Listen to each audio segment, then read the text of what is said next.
ایک شخص قومی سلامتی کے لیے خطرہ بن چکا ہے۔ وہ سمجھتا ہے میں نہیں تو کچھ نہیں۔ وہ شخص اپنی ذات کا قیدی ہے۔ کوئی بہام نہ رہے، ان کی سیاست ختم ہو چکی ہے۔ D G I S P R lieutenant general Ahmed Sharif Chaudhry کی نیوز کانفرنس۔ کہا کہ بات اتنی بڑھ چکی ہے کہ کھل کر بولنا پڑے گا۔ آپ کی سیاسی شعبدہ بازی کا وقت ختم ہو چکا۔ ان کا بیانیہ قومی سلامتی کے لیے خطرہ بن چکا ہے۔ ان کی ذات اور خواہشات ریاست پاکستان سے بڑھ کر نہیں۔ تم ہو کون؟ کس کی زبان بول رہے ہو؟ D G I S P R نے بانی پی ٹی آئی کو ذہنی مریض قرار دے دیا۔ مزید بولے کہ اپنے آپ کو قلعہ قل سمجھنے والا دوسروں کو غدار کہتا ہے۔ اس شخص نے اپنی اولاد کو باہر رکھا ہوا ہے۔ پہلے اپنی اولاد کو فوج ملاؤ، خارج کے سامنے کھڑا کرو، پھر بیانیہ بنانا۔ ان سب کا سہولت کار بھارتی میڈیا ہے۔ را کے اکاؤنٹس ان کے ٹویٹ والے بیانیے کو چلا رہے ہیں۔ واضح ہے یہ شخص جو چاہتا ہے وہ نہیں ہوگا۔ فوج کے خلاف عوام کو بھڑکانے کی اجازت نہیں دی جائے گی۔ فوج کو اپنی سیاست سے دور رکھیں۔ پاک فوج لسانیت یا کسی سیاسی سوچ کی نمائندگی نہیں کرتی۔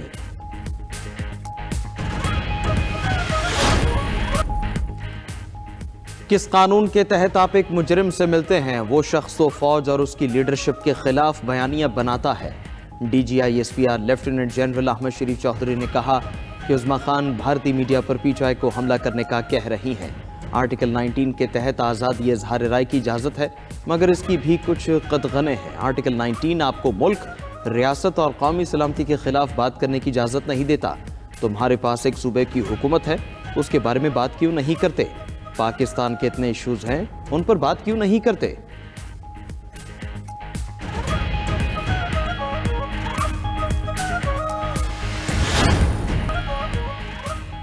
بانی پی ٹی آئی سے بہنوں کی ملاقات پر سیاست نہ کی جائے۔ Chairman P T I barrister Gohar کی اپیل۔ پارلیمنٹ ہاؤس میں میڈیا سے گفتگو میں بیرسٹر گوہر نے کہا کہ کچھ لوگوں کے غیر ذمہ دارانہ بیانات کی مذمت کرتا ہوں۔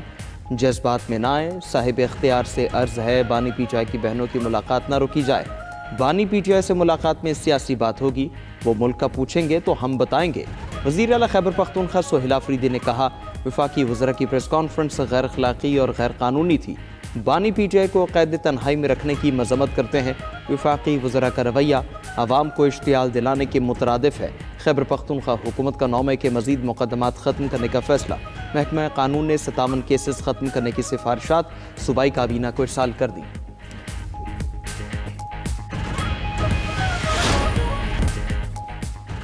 آڈیو لیک کیس میں علی امین گنڈاپور کے وارنٹ گرفتاری جاری۔ عدالت کا علی امین گنڈاپور کو گرفتار کر کے پیش کرنے کا حکم۔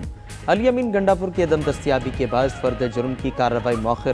عدالت نے کیس کی سماعت 20 جنوری تک ملتوی کر دی۔ علی امین گنڈاپور کے خلاف تھانہ گولڑا میں مقدمہ درج ہے۔ 9 مئی کے 3 مقدمات میں عدم پیروی پر عمر ایوب کی پوری ضمانتیں بھی خارج کر دی گئیں۔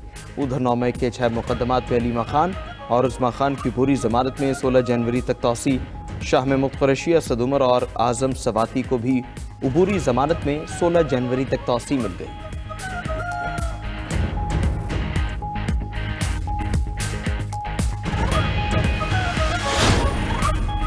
بلاول بھٹو کا وفاق سے صوبوں کو مزید اختیارات دینے کا مطالبہ۔ کراچی میں جناح اسپتال کے نئے بلاک کی افتتاحی تقریب سے خطاب میں چیئرمین پیپلز پارٹی نے کہا کہ 18ویں ترمیم کو غلط کہنے والوں کے لیے جواب یہ اسپتال ہیں۔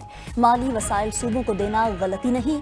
کچھ وزراء صوبوں سے اختیارات واپس لینا چاہتے ہیں۔ ہم وفاق کی مشکلات کو سمجھتے ہیں۔ سب سے زیادہ ٹیکس سندھ نے وصول کیا اور ریکارڈ توڑا۔ ہم وفاق کے لیے بھی ٹیکس جمع کر سکتے ہیں۔ وفاق کو کہتے ہیں کہ ہمیں مزید ذمہ داریاں دی جائیں۔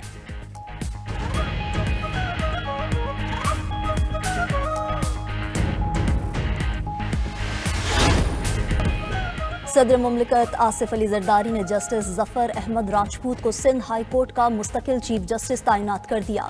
جسٹس کامران خان ملاخیل مستقل chief justice Balochistan high court مقرر۔ جسٹس میاں گل حسن اورنگزیب سپریم کورٹ کے مستقل جج مقرر۔ وزارت قانون نے تینوں ججز کی تقرری کے نوٹیفیکیشن جاری کر دیے۔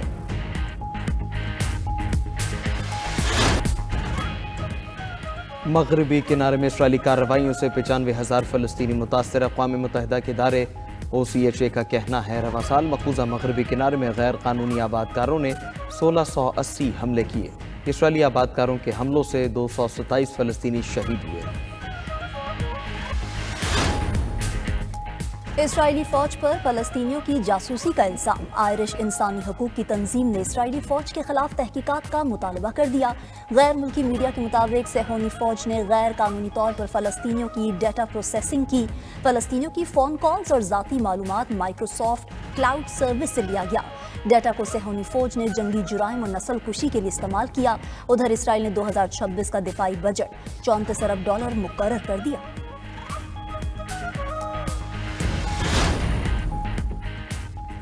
چین کا مظلوم فلسطینیوں کے لیے $100 ملین کی امداد کا اعلان۔ چینی امداد سے فلسطین میں انسانی بحران اور غذائی قلت پر قابو پایا جائے گا۔ فلسطینی صدر محمود عباس کے امداد پر چین سے اظہار تشکر۔ چینی صدر کا فلسطین کے ساتھ اسٹریٹجک تعلقات اور سیاسی تعاون جاری رکھنے پر زور۔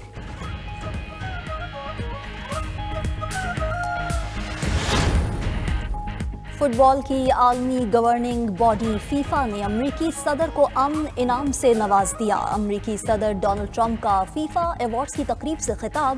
کہا کہ ہم نے بھارت، پاکستان سمیت دیگر کئی جنگیں رکوائیں۔ ہم نے دنیا بھر میں لاکھوں زندگیاں بچائیں۔ کانگو میں لاکھوں افراد مر چکے، مزید لاکھوں مر سکتے تھے۔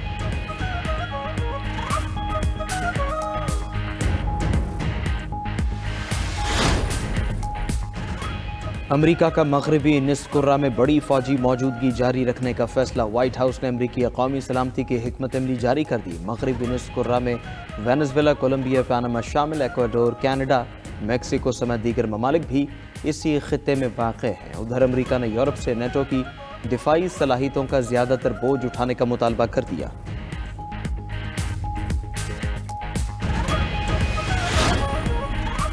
روس کا بھارت سے تجارتی حجم $100 ارب تک لے جانے کا اعلان۔ روسی صدر پیوٹن کا بھارت میں بزنس فورم سے خطاب۔ کہا کہ روس بھارتی مصنوعات کی درآمدات میں اضافہ کرے گا۔ ڈیجیٹلائزیشن، روبوٹکس، دواسازی اور مصنوعی ذہانت میں تعاون مزید مضبوط بنائیں گے۔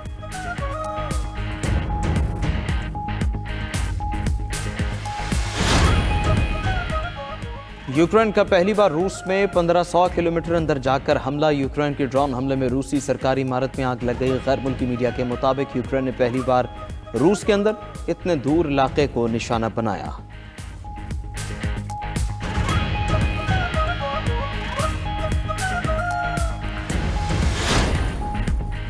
امریکی محکمہ خارجہ نے کینیڈا کو $2.5 ارب کے بم فروخت کرنے کی منظوری دے دی۔ خبر ایجنسی کے مطابق امریکہ بموں کو گائیڈڈ گولہ بارود میں بدلنے والی 5000 سے زائد کٹس بھی دے گا۔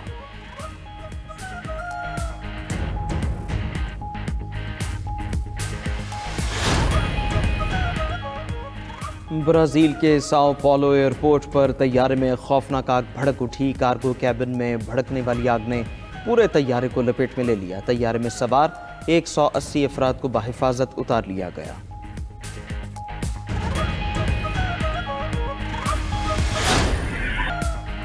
رومانیہ میں حیران کن حادثہ۔ ایک مرسیڈیز کار 2 گاڑیوں کے اوپر سے اڑتے ہوئے آگے جا ٹکرائی۔ پولیس کے مطابق 55 سالہ ڈرائیور کو اچانک طبی مسئلہ لاحق ہوا، جس کے باعث وہ گاڑی پر سے کنٹرول برقرار نہ رکھ سکا۔